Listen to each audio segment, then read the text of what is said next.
Jake. I've got a pork roast on the barbecue, and it occurred to me while I'm waiting, I might as well make a side.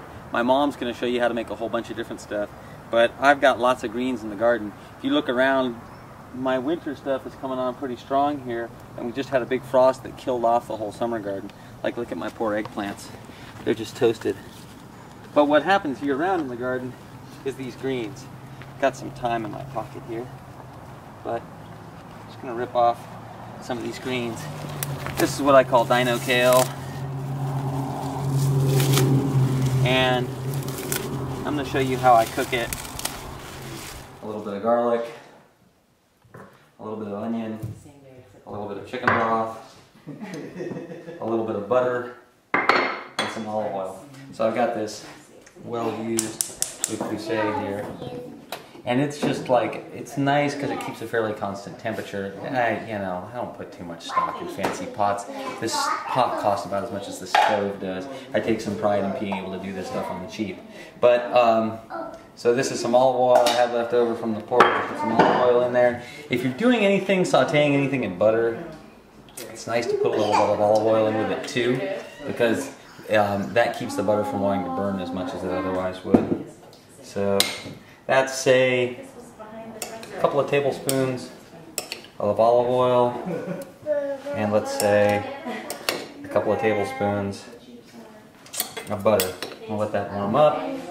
Oh, and of course, again, my trusty sea salt, my pepper.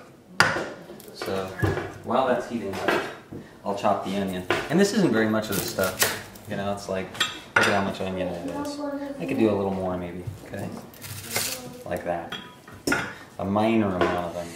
Here's your onion, and I'm gonna dice this fairly finely.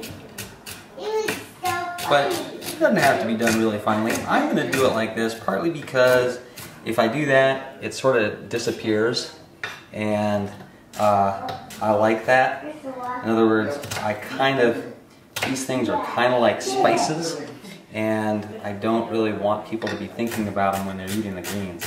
I just want them to eat the greens and think, God, these greens are good. Why are these so? There's the butter and the oil. Now look, if the butter by itself was that hot, it'd be brown and smoking. I'm gonna throw the onions in there. I'm always careful not to overcook garlic. It turns brown. I don't like that.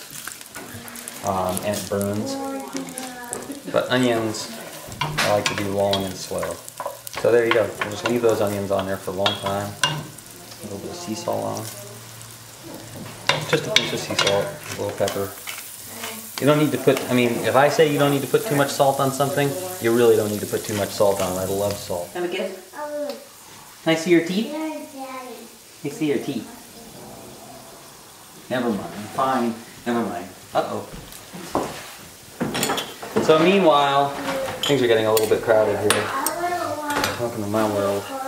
But meanwhile, I'm going to chop up, you can see that, this kale. And it doesn't have to be chopped up in any particular way. I just do this because it's a little bit easier to cook, a little bit easier to manage. And then coming out the other end, on the plate, to serve it and eat it and everything, it's a little bit easier to manage like that too. So take a look at this. If I wanted to really be a perfectionist about it, I would just cook it and cook it and cook it until the onions are just golden. But they start out red, so they're not exactly going to be golden anyway. So alright, there you go. I like this pot too because it's big and heavy and it's got a heavy lid. And that's good because I'm about to clap the lid on it. Got the onions and the garlic in there. I'm just going to throw this stuff in like this. Pack it in there like that to begin with.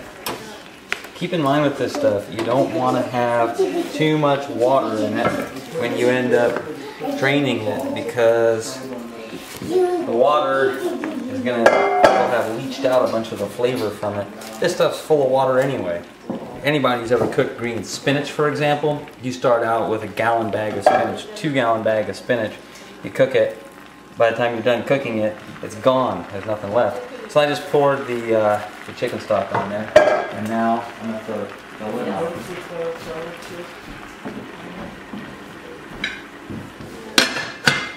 Alright, so there you go. And our stuff's going to be sweating like crazy, and the water's going to be coming out of the kale. It's going to go to the bottom of the pot, and it's effectively going to steam. I wanted to show you that I'm going to wrestle this stuff around a little bit right at the beginning here. You can see that it's already starting to wilt. Beautiful. See, isn't that green's beautiful besides? I love it. It's super easy. There that is.